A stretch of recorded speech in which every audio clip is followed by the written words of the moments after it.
Fat లాస్లో week to week protein పెంచుకుంటూ పోవాల్సిన అవసరం లేదు. చాలామంది ఏం చేస్తారంటే మజిల్ లాస్ అవ్వకూడదని వీక్ టు వీక్ ప్రోటీన్ పెంచుకుంటూ పోతారు. 2 grams, 2.2 grams, 2.5 grams and more. And I've seen many coaches do this. కానీ మేము ఫ్యాట్ లాస్ అయ్యాం కదా అంటే అఫ్కోర్స్ మీరు ఫ్యాట్ లాస్ అవుతారు, ఎందుకంటే మీరు స్టిల్ క్యాలరీ డెఫిసిట్లో ఉన్నారు. అందుకే మనం మార్కెట్లో ఇలాంటి డైట్ సక్సెస్ అవ్వడం చూస్తుంటాం. That doesn't mean they are good.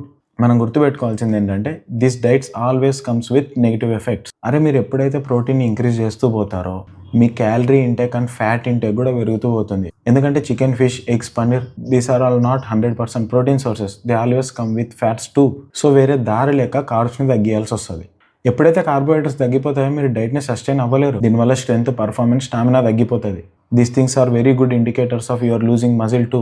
Yes, మనం క్యాలరీ డెఫిసిట్లో ఉన్నప్పుడు వీక్లీ ఆర్ మంత్లీ బేసిస్లో కార్బోహైడ్రేట్స్ని తగ్గిస్తారు, విచ్ ఈస్ నాట్ రాంగ్. కానీ జస్ట్ ప్రోటీన్ని పెంచడం కోసం కార్బోహైడ్రేట్స్ని తగ్గించడం is stupid. సో మీరు మజిల్ లాస్ అవ్వకూడదనే చక్కర్లో టూ మచ్ ప్రోటీన్ తినేసి చాలా తక్కువ కార్బోహైడ్రేట్స్ తిని దాన్ని సస్టైన్ అవ్వలేక లాస్ట్కి మజిలే లాస్ అవుతారు. I hope this helps.